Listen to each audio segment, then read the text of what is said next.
I'm Allison Bell, Chancellor of WGU Indiana with. Allison Barber, the first Chancellor of WGU Indiana. That's right. And just thrilled. Thank you for coming in today. Yeah, happy thrilled, to be here. Thrilled to be here with you to talk about celebrating 10 years Can of you believe it? WGU Indiana. I can't believe it. Yeah. I mean, how could WGU Indiana be 10 years older and yet we're still the same age? And I'm still wearing the same polo. I mean, come on. This is true. Hair's the same. Exactly. And we have Pretty changed much. a bit.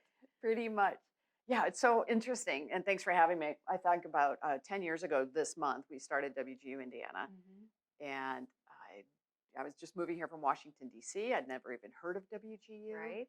Governor Daniels wanted to start this thing, as it was described to me. He wants to start this new education model in the state of Indiana. I hadn't heard of it. Right. None of us had. No. That was the thing. Right. Yeah. And what you applied for what? So I applied to be then was called a student mentor.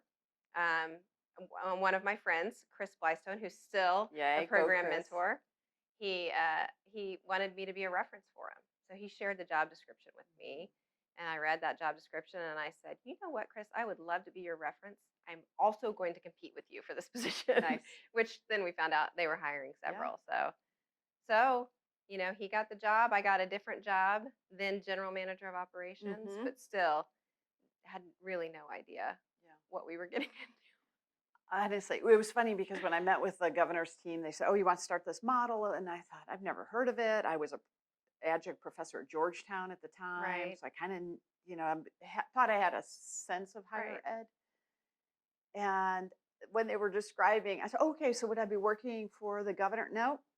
You'd be working for a university in Salt Lake City. I said, how in my world? I came home to try to do something good for Hoosiers. How in the world am I going to help Hoosiers if I'm working for a university out of Salt Lake City? And they're like, okay. And then they explained the model of helping adults achieve their dream of degree completion and career success. I was like, okay, this is something we could do. That's right. So, I mean, but then it was so turbocharged. Remember, it's like, okay, well, I got hired. I'm going to start June 1st. And they're like, and we're going to do a press conference June 9th with Governor Daniels and Bob Mendenhall, the president. And you guys all showed up.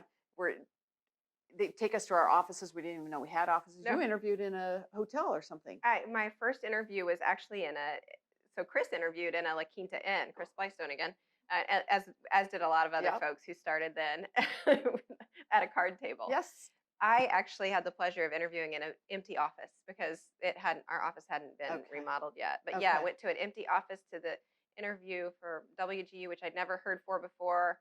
Saw the ad in Craigslist. Yeah. Right. Like, why not? Let's see. It turned out great though. And I was the same once I started, learning about the model and competency-based education and student focused and affordable and not for profit. It felt like I was humming. You know what I mean? When you find something that's just resonates with everything in your being, it felt that way. Yeah. And then I showed up for that June 9th press conference that I didn't really even understand. I just thought I better wear a suit. This sounds important. Yep. So I put on a suit and I got in there and we had those WGU Indiana pendants all around. And at that time, no one had even told us there was going to be a WGU Indiana. Yeah. Or a chancellor. Yeah. And so I was introduced to you. I was like, oh, you seem like someone I should know. Which is why you held the fruit platter or something on the escalator. Bagels up with you. Yeah. Got to meet you. And but the chemistry was so awesome because we were all aligned from day one. So Bob Mendenhall cast the vision. I don't want to speak for you. I don't think you and I at the time realized the pressure.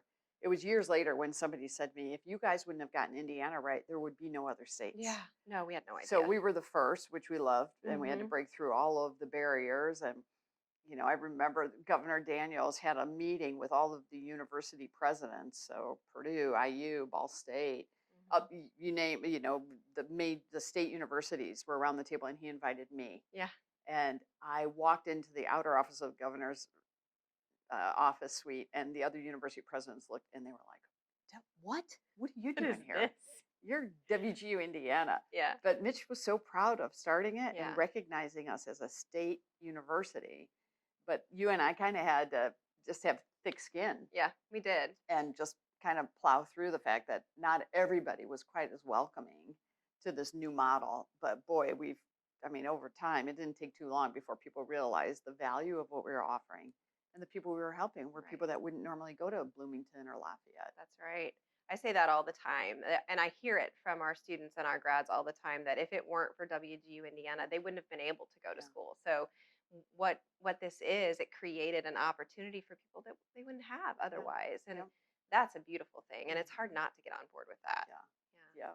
I know. And the stories and the students that we met and the Yeah. roads we traveled and the events we worked and the booths we've stood You at. did everything at like the state fair every day at the state Love the fair. state fair. That's right. But that's the thing. We started off with 250 students Yeah. 10 years ago. Yeah. And we set a goal that we'd have students in all 92 counties. People thought that was ridiculous. It couldn't Right. happen. And, but we did it.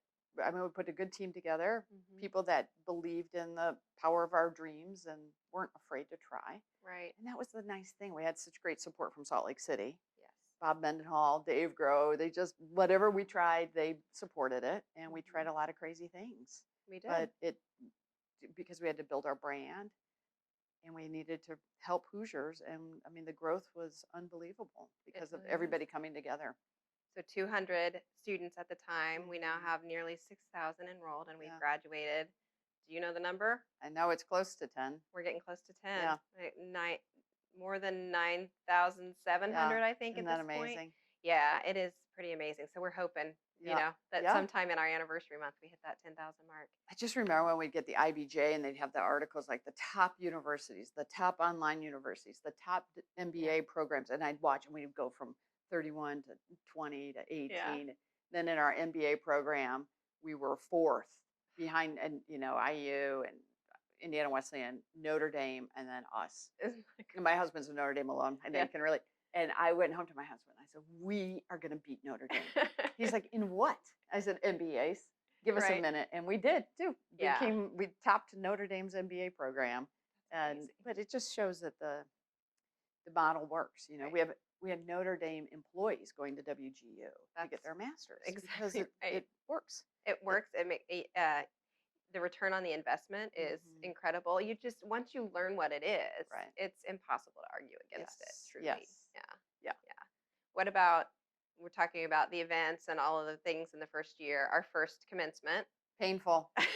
Painful. I got a call from then President Bob Mendenhall, and he said, "Oh, we want to have a commencement." So this is in the summer. We're going to have a commencement in Indiana. I said, "Oh, okay." And he said, "We're going to do it in October because that's when our board meeting is, and Mitch Right. is hosting the board meeting." I said, "Okay." So they sent me a list of. Now I really didn't even move back to Indiana until September 1 from DC. Right. So I was back and forth, but I'm back here in September. The commencement's early October. And they sent me a list of graduates, and we had seven I think graduates. it was 7. 7 graduates. I'm like, who has a commencement for 7 graduates? WGU does. WGU does. That's right. And then Every graduate. Bob Yeah. said, "Okay, we always like to have students speak. So pick out 4 speakers." Let's just have them all speak. There's 7 people. I'm going to pick out 4. So I called all 7 graduates, got their story, and I picked out 1 student speaker Yeah. because it seemed silly. You couldn't have 4 and leave 3 behind. Right. And they were in the same university, and it didn't make sense. Right. So we're going to do the commencement at the state capitol. And Mitch doesn't want to spend money, so we're going to be on his stage, which is barely enough space for 2. But now we're going to have 4 people and a commencement and everything else. So we're set lining up, and we have people from the orchestra playing. I mean, we pulled out all the stops. Right. It was as It was classy as beautiful. it could be. Yeah. But I'm standing there, and I'm going to lead the way. It's going to be me, and then Mitch, and then President Mendenhall, and then our 7 students. I think it was 7. It was 7. And I start to go, and I realize they're playing Pomp and Circumstance. And if we just go from where we were standing to the stage, you'd only get 3 measures. You'd be like, da, da, da, da, and that'd be done. Like there was no time for Pomp and Circumstance. So I started, and I took a tight right turn and walked around the entire crowd and came around so that they could hear Pomp and Circumstance. Right. And I got up on stage, and Mitch said, "We could have just come up those steps." I'm like, "Oh, I know." Like, okay. Then we sat down for the ceremony, and Dawn got up to speak. She was an Ivy Tech grad. She was the speaker we chose. And like, I'm so new in this job. And President Mendenhall leans over. He goes, "I thought we were supposed to have 4 speakers." And I said, "We were." We got the one. We got 1 because I'm not leaving 3 people Right.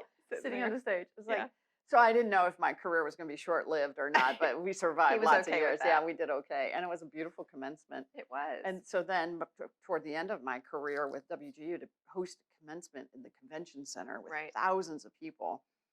And, it just was amazing. Thank you for tuning in. Part 2 of this chat we'll post later this week on all of our social platforms.